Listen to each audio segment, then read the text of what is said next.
sojourn. As a matter of fact, they had to stay at home with a veil over their face. And if the husband didn't say they could go, they couldn't go. Now, many of us wouldn't have made it.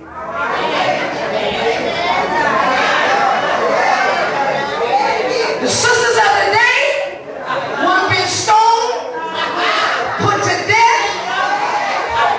I'm going to be honest, you wouldn't have made it. I wouldn't have made it. Because we had no value. We had no reverence. We were less than, as women, we were less than slaves. Come on now. So we were somebody's property. All right. Come on. They said when you could go and when you could come. You wouldn't have made it either.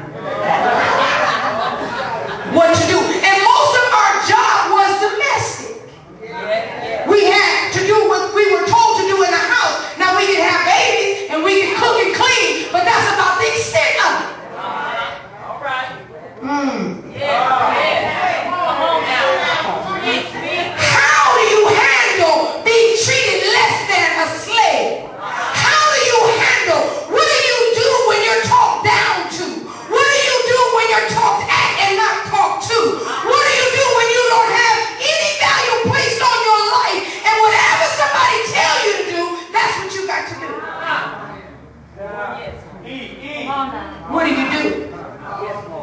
There was nothing that a woman could do. As a matter of fact, there's one account in the Bible where these parents had no sons.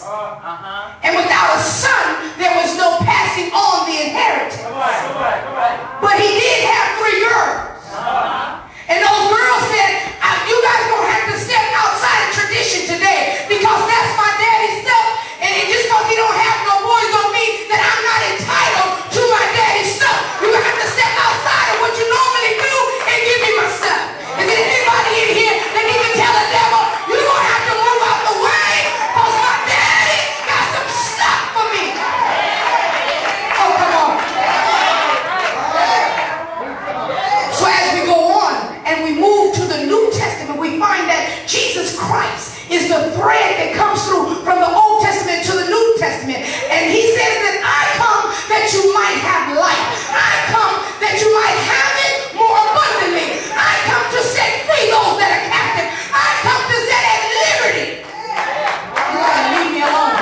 So what he did was, he said, those of you that are in bondage, those of you that are in captive, you can't do nothing until somebody tell you to do something. I came for you. I came to set you free. So now we see women doing stuff they never did before. Now, Christ came and placed value on us.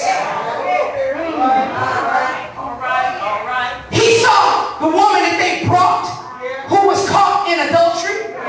Y'all know the story. They was going to do what? They were going to stone her. So where was the man?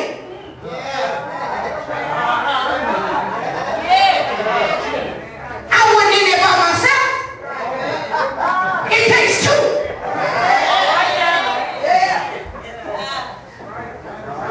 Just help me. It takes 2, don't it? It takes 2 to get caught in something when you in something you ain't supposed to be in. It takes 2. Today they got 3 and 4, but it's usually just 2.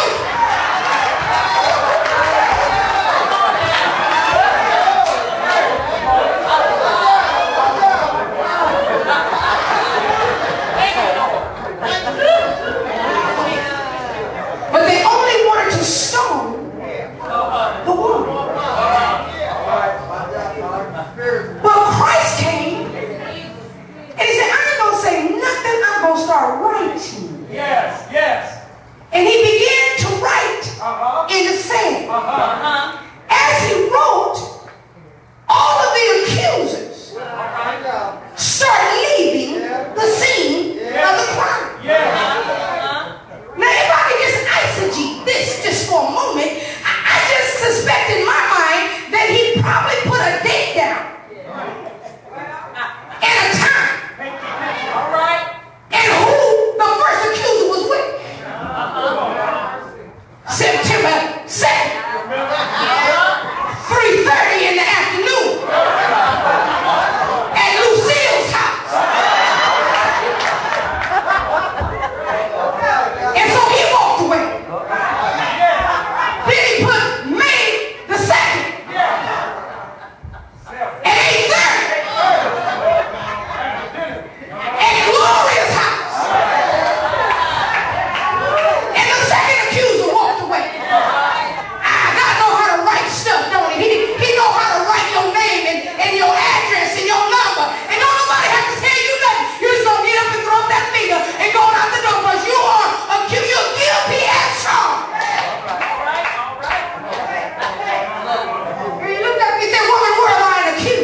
Where did they go? We didn't publicize it. We didn't put it in the newspaper. Where did they go? But it's something about guilt. When you try to kill somebody for stuff you do every day, it's something about guilt.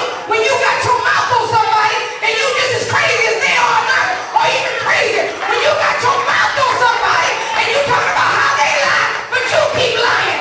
There's something wrong when you put your mouth on people.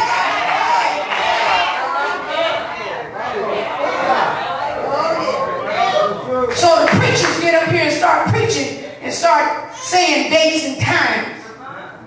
And then you get mad and go home and don't want to come back. All God is trying to do is just let you know you're not fooling nobody.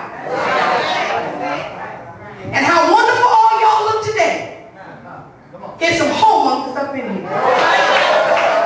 There's some liars up in here. There's some weed smokers up in here. There's some alcohol drinkers up in here.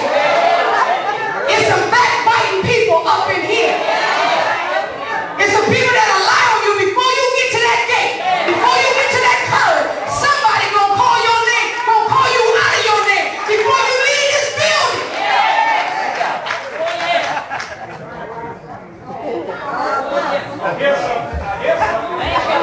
I don't care how good you look, how pretty your smile is. And it's the quiet people.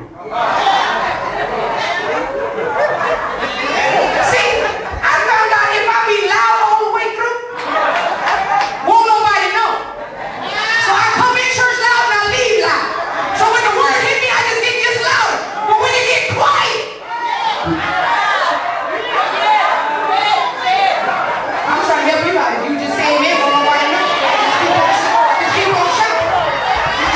If you see me, you throw your enemy off, but she just got to dance. And when you go to praising God, it confuses the enemy.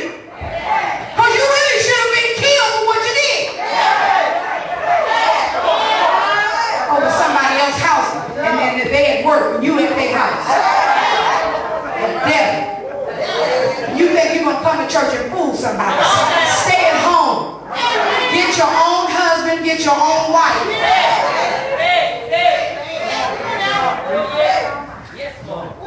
So here in Romans,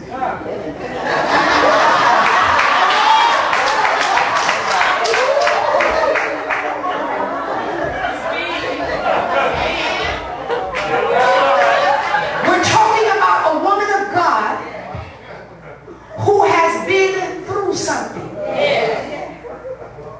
See, you cannot be announced until you've gone through it.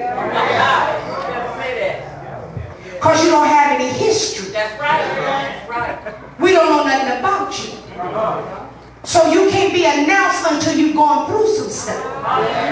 When you go through some stuff and you come out on top, then there can be an announcement. See, women, we as women, we want people to recognize us. Am I right? As a woman, you don't want anybody to disrespect you. Especially children. Especially those you birthed in the world. You can tolerate the ones that don't know you yet. But the ones you brought here, Come on now. somebody feel me. The